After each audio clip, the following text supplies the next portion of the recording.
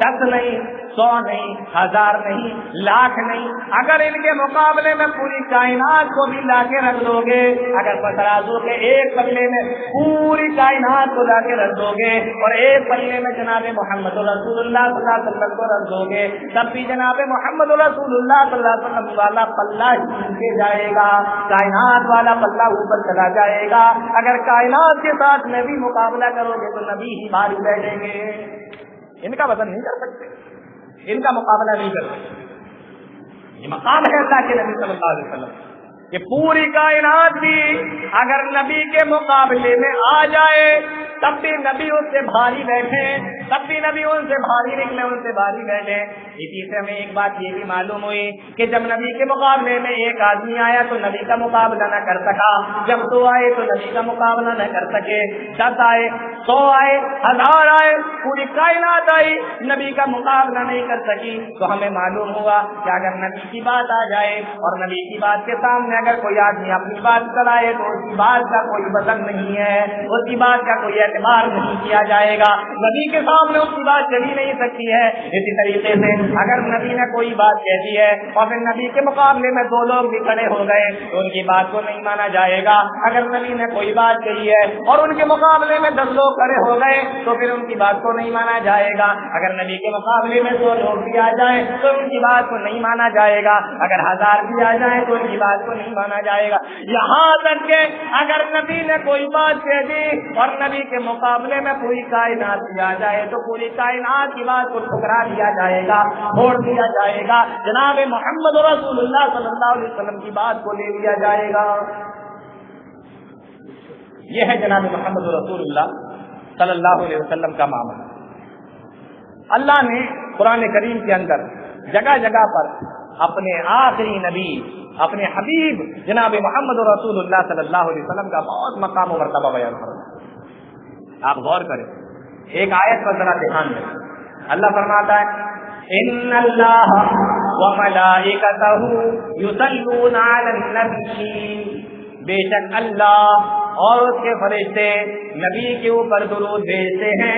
یا ایھا الذین آمنوا صلوا علیہ وسلموا تسلیما, اے ایمان والو تو تم بھی اپنے نبی پر زیادہ سے زیادہ درود اور زیادہ سے زیادہ سلام بھیجا کرو. اس سے ایک بات تو یہ معلوم ہوئی کہ نبی کے اوپر خوب درود اور خوب سلام پڑھنا چاہیے.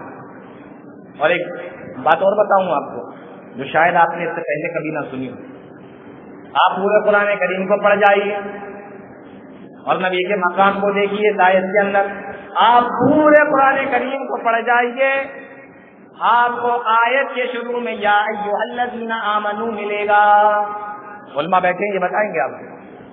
جہاں پر بھی قرآن کریم میں یا ایھا الذین آمنوا آیا وہ آیت کے شروع میں آیا ہے, لیکن پورے قرآن کریم کے اندر یہ اکیلی ایسی آیت ہے پورے قرآن کریم کے اندر جس کے بیچ میں یا ایھا الذین آمنوا آیا ہے. جب نبی کا معاملہ آیا اور جب نبی کے بارے میں بتانے کی بات آئی تو اللہ نے اپنے اس اصول کو توڑ دیا, اللہ نے اپنے اس قانون کو توڑ دیا کہ ہر آیت کے شروع میں اللہ یا ایھا الذین آمنوا کو آیت کے شروع میں لاتا ہے, لیکن جب نبی کے مقام کو بتانے کی بات آئی, جب نبی کے مرتبے کو بتانے کی بات آئی تو پورے قرآن کے اندر یہ اکیلی ایسی آیت ہے جس کے بیچ میں اللہ فرماتا ہے ان اللہ وملائکتہ یصلون علی النبی.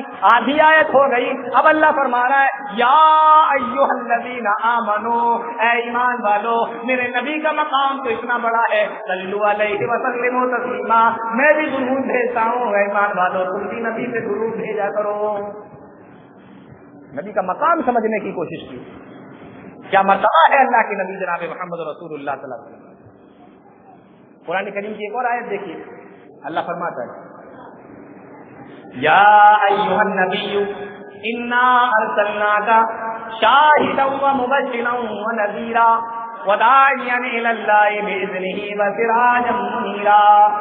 اے نبی ہم نے آپ کو شاہد یعنی گواہی دینے والا, مبشر یعنی خوشخبری دینے والا, نذیر یعنی اللہ کے عذاب سے ڈرانے والا, داعیا الی اللہ اللہ کی طرف بلانے والا, وسراجا منیرا اور چمکتا ہوا چراغ روشن چراغ بنا کر بھیجا ہے.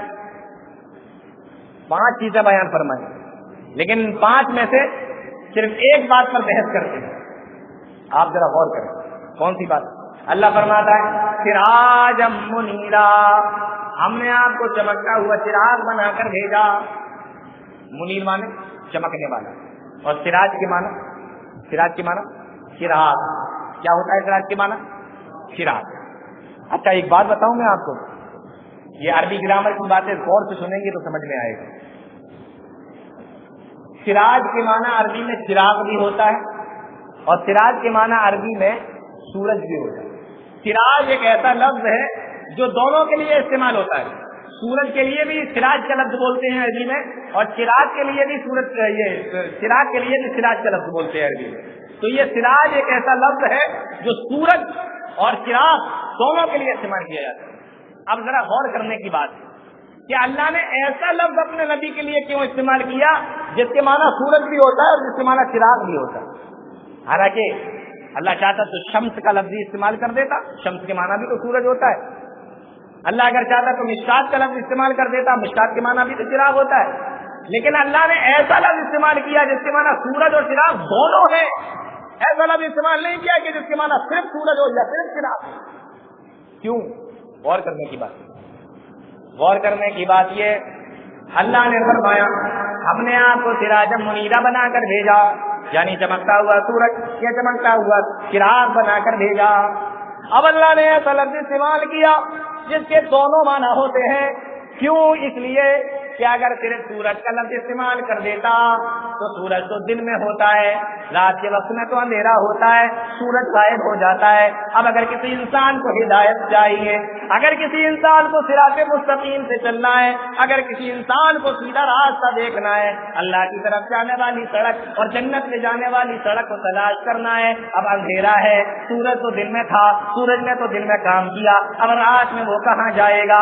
اور اگر اللہ چراغ کا لفظ صرف استعمال کر دیتا اپنے نبی کے لیے تو چراغ تو رات میں کام دیتا ہے، دن کے وقت میں چراغ کا کوئی کام نہیں ہوتا. اب دن کے وقت میں اگر اس کو ہدایت کا راستہ چاہیے، جنت میں جانے والا راستہ چاہیے، تو وہ کیسے جاتا، کیسے دیکھتا؟ اب ذرا غور کرنے کی بات ہے، اللہ نے اپنے نبی کے لیے سورج کا لفظ بھی استعمال کیا، چراغ کا لفظ بھی استعمال کیا، تاکہ اے دنیا والوں اگر تمہیں دن کے وقت میں ہدایت کا راستہ چاہیے، جنت کا راستہ چاہیے، تو میرا نبی سورج ہے، تمہیں سورج بن کر روشنی دکھائے گا، تمہیں سورج بن کر راستہ دکھائے گا. اور اگر رات کے وقت میں تمہیں ہدایت کا راستہ چاہیے تو میرا نبی چراغ ہے، تمہیں چراغ بن کر ہدایت کا راستہ دکھائے گا. اللہ نے ایسا لفظ استعمال کیا، یا ایھا النبی انا ارسلناک شاہدا ومبشرا ونذیرا وداعیا الی اللہ باذنہ وسراجا منیرا. ہم نے سراجا منیرا بنا کر بھیجا، یعنی چمکتا ہوا سورج یا چمکتا ہوا چراغ بنا کر. اور ایک بات اور بتاؤں میں یہیں پر آپ کو، اللہ نے اپنے نبی کو سورج کا، معلوم یہ ہوا کہ نبی سورج ہے. غور سے سننا، نبی کا مقام دیکھو، نبی سورج ہے، اور جتنے انبیاء جتنے رسول آئے وہ سارے چراغ ہیں.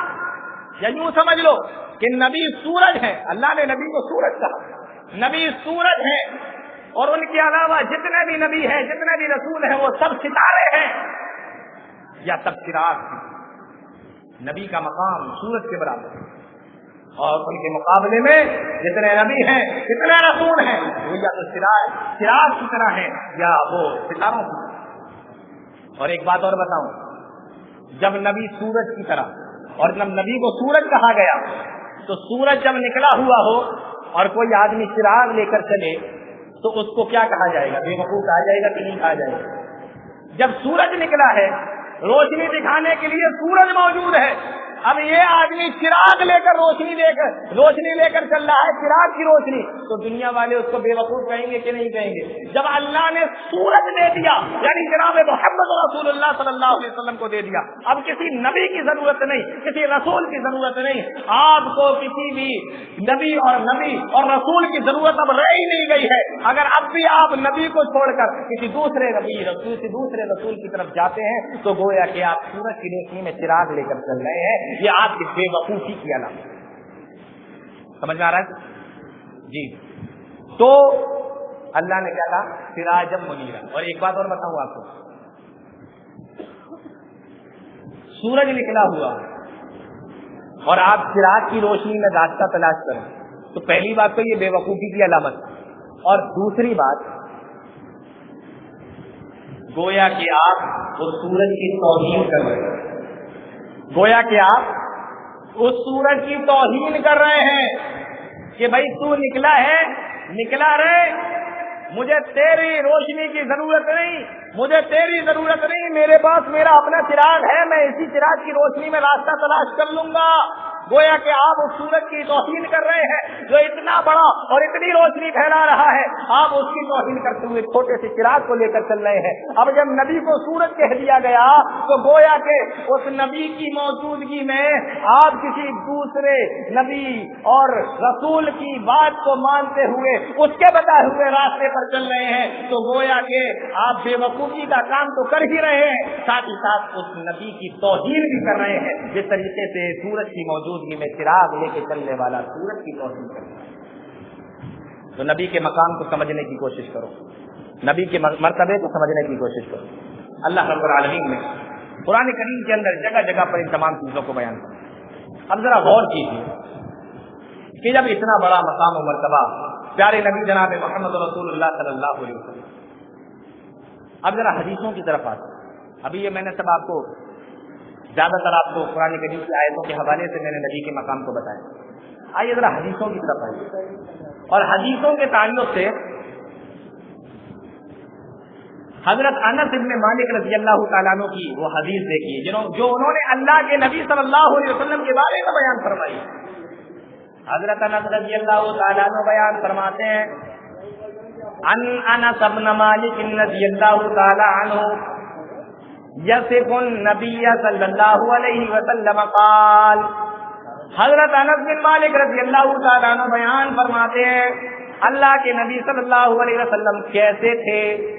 بھئی مقام و مرتبہ بتایا جا رہا ہے تو معلوم ہونا چاہیے نا کہ مقام و مرتبہ اللہ نے قرآن کریم کے حوالے سے ہمیں بتا دیا، لیکن شکل و صورت کیسی تھی، دیکھنے میں کیسے تھے، تبھی تو پتہ لگے گا نا کہ ہر چیز میں اعلیٰ، ہر چیز میں بہتر، ہر چیز میں نمبر ایک کے درجے کے۔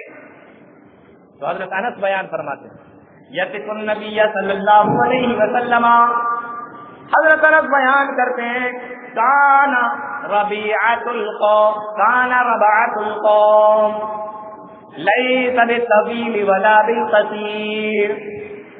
حضرت انس بیان کرتے ہیں اللہ کے نبی صلی اللہ علیہ وسلم کے قد کے بارے میں، لمبائی قد کے بارے میں فرمایا کان ربعۃ القوم لیس بالطویل ولا بالقصیر، اللہ کے نبی صلی اللہ علیہ وسلم لوگوں کے درمیان میانہ قد کے تھے، لیس بالطویل نہ تو لمبے تھے، ولا بالقصیر اور نہ ہی چھوٹے قد کے تھے، یعنی قد کے اعتبار سے اللہ کے نبی صلی اللہ علیہ وسلم کو اللہ رب العالمین نے بہت ہی بہترین بنایا تھا۔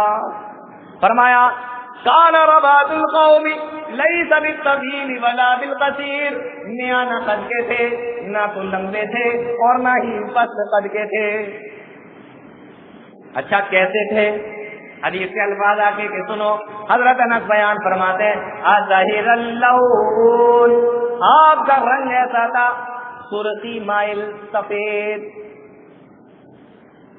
کچھ لوگ سفید کلر کے ہوتے ہیں تو پورے وائٹ ہوتے ہیں، لیکن کچھ لوگ سفید کلر کے ہوتے ہیں، سفید ہوتے ہیں، لیکن ان کی سفیدی میں سرخی ہوتی ہے، گلابی کلر ہوتا ہے۔ وہ جو سفیدی میں سرخی مل جاتی ہے نا، جو پنک کلر آ جاتا ہے، جو گلابی پن آ جاتا ہے، وہ کلر بہت پیارا مانا جاتا ہے، بہت خوبصورت مانا جاتا ہے۔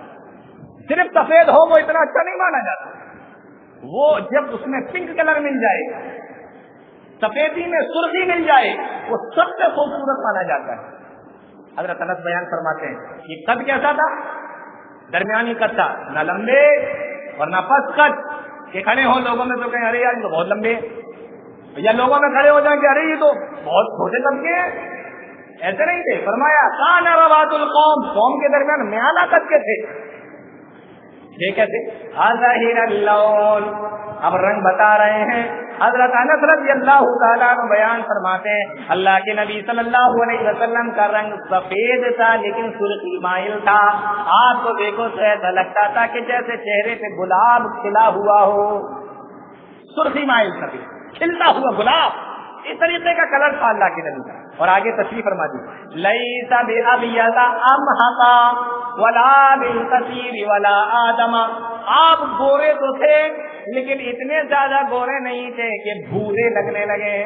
زیادہ گورے ہو جاتے تو ہم لوگ کیا کہنے لگتے ہیں، ان کو بھورا بولنے لگتے ہیں۔ لیس بأبیض امحقا، آپ سفید سرخی مائل سفید تو تھے، گورے تو تھے، لیس بأبیض امحقا، لیکن اتنے گورے نہیں تھے کہ بھورے لگنے لگے، ولا بالکثیر ولا آدم، اور نہ اتنے گندمی کلر کے تھے نہ اتنے گیہوا کلر کے تھے کہ وہ کالے لگنے لگے۔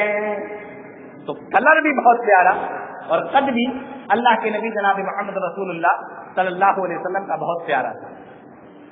آگے فرماتے ہیں حضرت انس بن مالک رضی اللہ تعالیٰ عنہ اور ساتھ میں حضرت علی رضی اللہ تعالیٰ عنہ کی روایت کو بھی شامل کر لیجیے تو حضرت علی رضی اللہ تعالیٰ عنہ فرماتے ہیں زخم الراس واللحیہ، اللہ کے نبی صلی اللہ علیہ وسلم کا سر بڑا تھا اور داڑھی بھی بڑی تھی۔ کیا کہتے ہیں؟ سر بڑا سردار کا، ایسے بولتے ہیں کہ نہیں بولتے؟